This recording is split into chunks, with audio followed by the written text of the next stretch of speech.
Hello student, welcome back my channel. Student, previous video में BS second semester का हम अनिवार्य सह पाठ्यक्रम देख रहे हैं, जिसमें हमने आपको कुछ एमसीक्यू क्वेश्चन हल करा दिया है। आज उसी क्रम में हम नेक्स्ट क्वेश्चन देखेंगे। स्टूडेंट, अगर आप चैनल पे नए हैं तो चैनल को सब्सक्राइब कीजिए। अगर वीडियो आपको यूजफुल लगे तो लाइक शेयर भी ज़रूर कीजिएगा। स्टार्ट करते हैं आज का हम अपना क्वेश्चन। पहला क्वेश्चन है आज का, सबके लिए स्वास्थ्य का लक्ष्य किसके घोषणा पत्र में रखा गया? लंदन सम्मेलन, अल्मा अटा सम्मेलन, पेरिस सम्मेलन, न्यूयॉर्क सम्मेलन। तो राइट ऑप्शन है हमारा ऑप्शन नंबर बी, अल्मा अटा सम्मेलन।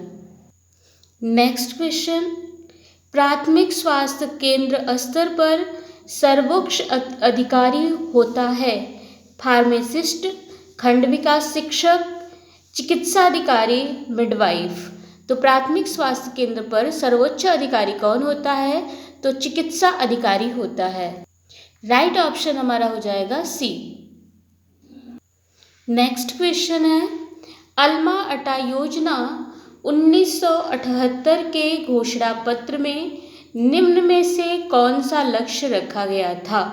सन 2000 तक सभी के लिए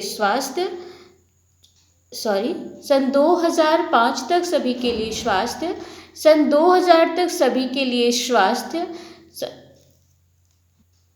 सन 2001 तक सभी के लिए स्वास्थ्य तथा सन 2002 तक सभी के लिए स्वास्थ्य। तो राइट ऑप्शन है हमारा स्टूडेंट ऑप्शन नंबर बी, सन 2000 तक सभी के लिए स्वास्थ्य।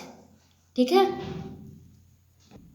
नेक्स्ट क्वेश्चन है, प्राथमिक चिकित्सा क्या है? पहला ऑप्शन है यह आपातकालीन चिकित्सा उपचार है, यह गहन चिकित्सा उपचार है, यह तत्काल जीवन रक्षक उपचार है, यह उपचार का आकलन करने का नियम है। तो राइट ऑप्शन है ऑप्शन नंबर सी, प्राथमिक उपचार यह एक तत्काल जीवन रक्षक उपचार है। नेक्स्ट क्वेश्चन, खेलते समय गहरे घाव के मामले में आवश्यक प्राथमिक चिकित्सा क्या होगी? डॉक्टर को बुलाना, संज्ञाहरण देना, रक्तस्राव रोकना, टाँका लगाना। अगर कोई बालक खेल रहा है और उस समय घाव लग गया है तो उस समय प्राथमिक चिकित्सा क्या होगा?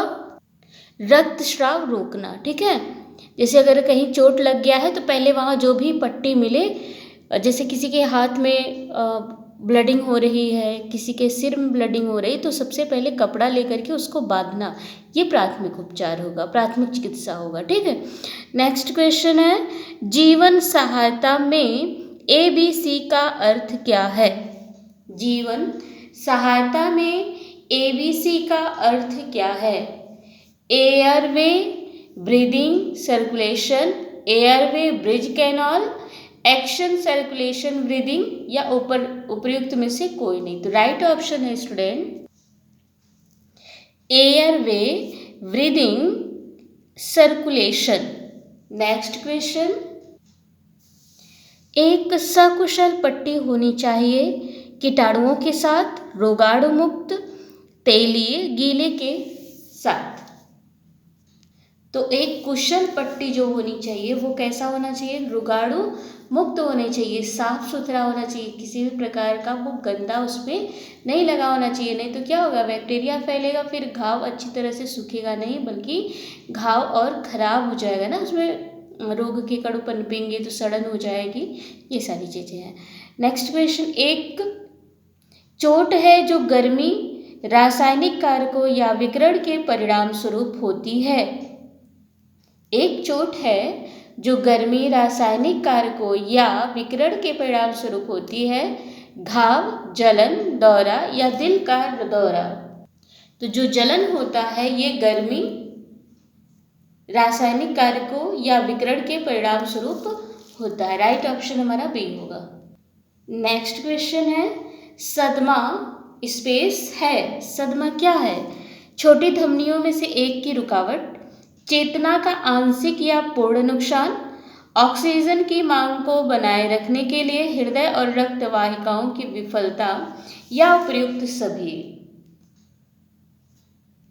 तो राइट ऑप्शन है student option number C, oxygen की मांग को बनाए रखने के लिए हृदय और रक्त वाहिकाओं की विफलता। नेक्स्ट क्वेश्चन है, रासायनिक जलन स्पेस के कारण होती है, तपिश, ठोस, अम्ल, नाइट्रोजन गैस। तो स्टूडेंट रासायनिक जलन जो होता है वो अम्ल के कारण ही होता है, एसिड के कारण ही रासायनिक जलन होता है। नेक्स्ट क्वेश्चन, निम्नलिखित में से कौन दौरे के लक्षण है, बेहोशी, फर्श पर गिरना, अचानक अनियंत्रित रूप से कांपना या उपर्युक्त सभी। तो दौरे के लक्षण ये सभी होते हैं। जब दौरे पड़ते हैं तो व्यक्ति बेहोश भी हो जाता है, फर्श पर भी गिरता है और अचानक से अनियंत्रित रूप से वो कांपने लगता है। तो यहाँ हमारा राइट ऑप्शन हो जाएगा डी। नेक्स्ट क्वेश्चन, त्वचा का टूटना स्पेस होता है, जलने की क्रिया, घाव, जलाना, दौरा। तो त्वचा का टूटना जो होता है उसे ही तो घाव कहते हैं। जब हमारे त्वचा में क्या हो जाता है, टूट फूट हो जाता है, उसी को ही हम क्या कहते हैं, घाव कहते हैं। और यहीं पे एक प्रश्न और जान लीजिए, घाव भरने का कार्य कौन सा पौष्टिक तत्व करता है। तो मुख्य रूप से घाव भरने का काम टूटी फूटी कोशिकाओं की मरम्मत करना, नई कोशिकाओं का निर्माण करने का कार्य प्रोटीन का होता है। ठीक है। नेक्स्ट क्वेश्चन, चिकित्सा प्राथमिक उपचार में DRAB का पूर्ण रूप क्या है, खतरा, प्रक्रिया, श्वसनली, श्वास नली और सांस लेना, डेंजर, रिस्पॉन्स, एयरवे और ब्रीथिंग। खतरा विरुद्ध प्रक्रिया, श्वास नली और श्वास लेना, डेंजर रिएक्ट एयरवे और ब्रीथिंग।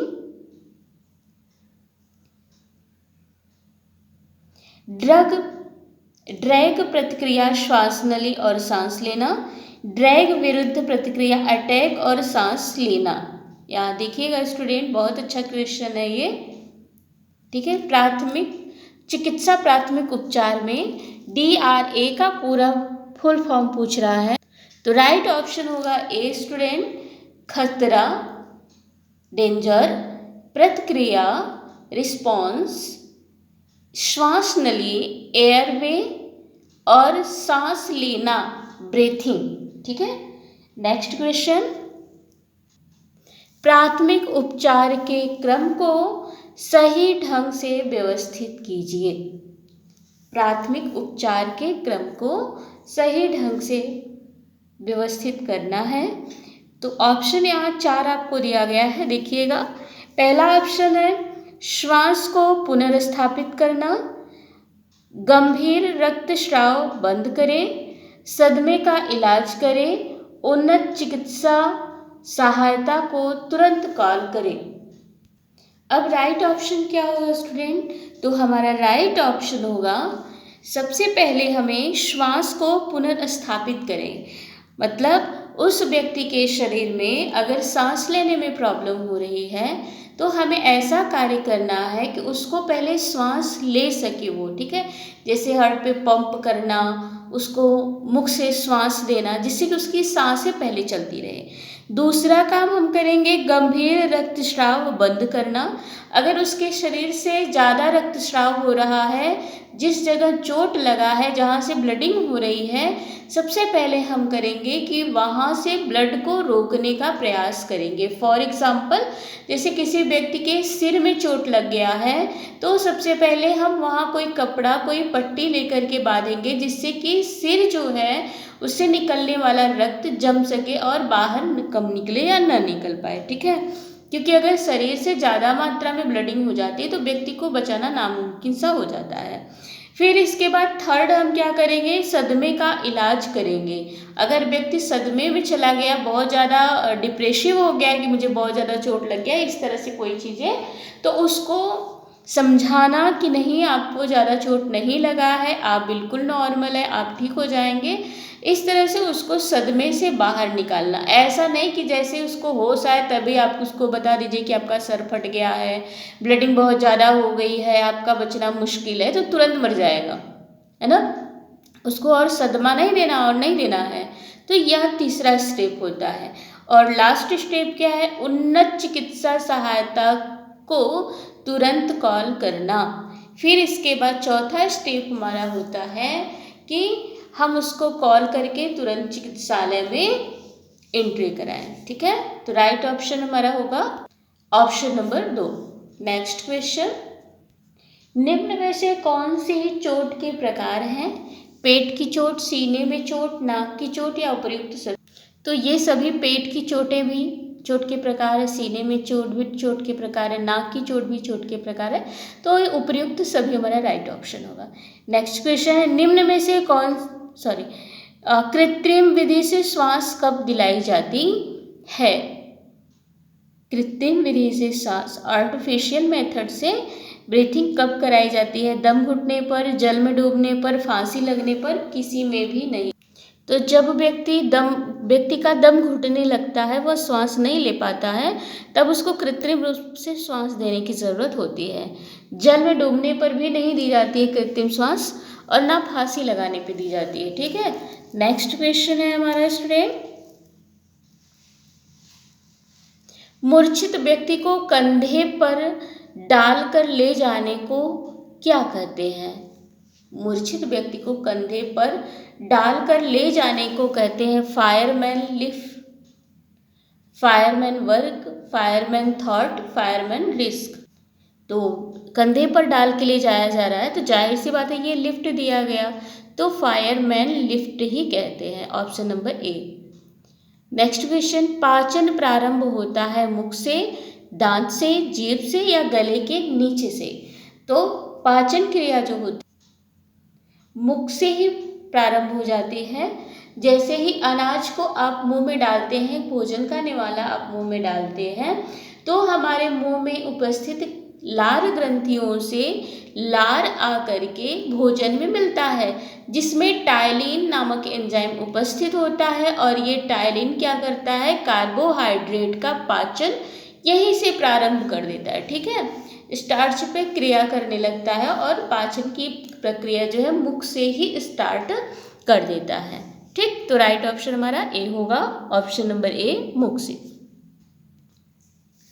नेक्स्ट क्वेश्चन, दुर्घटना स्थल से घायल को स्थानांतरित करने से, मतलब जिस स्थान पर दुर्घटना हुई है वहाँ से जो व्यक्ति घायल हो गया हो, उसको एक स्थान से दूसरे स्थान पर ले जाने से क्या होता है? घायल को सांत्वना मिलती है, घायल को चिकित्सा प्राप्त होती है, घायल के प्राणों की रक्षा होती है, या उपर्युक्त सभी? तो राइट ऑप्शन हमारा डी होगा स्टूडेंट। घायल व्यक्ति को सांत्वना मिलती है, घायल व्यक्ति को चिकित्सा भी प्राप्त होता है, घायल के प्राणों की रक्षा भी होती है। अगर आप ना एक्सीडेंट वाले स्थान पे ही व्यक्ति को छोड़ देंगे, इनमें से कुछ भी नहीं मिलेगा। पहली बात तो वो जरा सा भी ब्लड देखेगा तो उसको घबराहट होगी, हार्ट अटैक हो जाएगा उसका। ठीक है, दूसरी बात, उस प्रॉपर स्थान पर चिकित्सक मिलेगा नहीं कि उसका इलाज होगा। तीसरी बात, उसके प्राणों की रक्षा करना बहुत मुश्किल हो जाएगा अगर आप उसी स्थान पर छोड़ देंगे तो। नेक्स्ट क्वेश्चन, किस दशा में घायल को पीठ पर लाद कर ले जाया जाता है? हड्डी टूटने की स्थिति में, हड्डी न टूटने की स्थिति में, बुखार की स्थिति में, या उपर्युक्त सभी में? तो इन सभी अवस्थाओं में व्यक्ति को पीठ पर लाद करके ले जाया जा सकता है। अगर आपको इसमें से उपर्युक्त सभी नहीं होता तो हम हड्डी टूटने की स्थिति में भी लगा सकते थे। ठीक है, अगर क्योंकि बुखार भी व्यक्ति को जब ज़्यादा हो जाता है ना, तो व्यक्ति चल नहीं पाता है, तो उसको हम पीठ पर लाद करके ले जा सकते हैं। कभी कभी हड्डी नहीं टूटती है तो भी व्यक्ति को जैसे चक्कर आ रहा है, वो चल नहीं पा रहा है, चलने में असमर्थ है ना, तो भी हम उसको क्या करते हैं, पीठ पर लाद करके ले जा सकते हैं। इस तरह से हमारा उपर्युक्त सभी हो जाएगा। नेक्स्ट क्वेश्चन है, रीफ नॉट का प्रयोग करते हैं छात्र, महिलाएं, मोची या डॉक्टर? रीफ नॉट जो होता है इसका उपयोग डॉक्टर पट्टी बांधने में करते हैं। नेक्स्ट क्वेश्चन, पट्टियों का प्रयोग क्यों करते हैं? घाव या चोट को ढकने के लिए, रक्त प्रवाह रोकने के लिए, सूजन कम करने के लिए, या न होने देने के लिए? तो राइट ऑप्शन हमारा होगा ऑप्शन नंबर डी। इन सभी प्रक्रियाओं के लिए पट्टी का प्रयोग किया जाता है।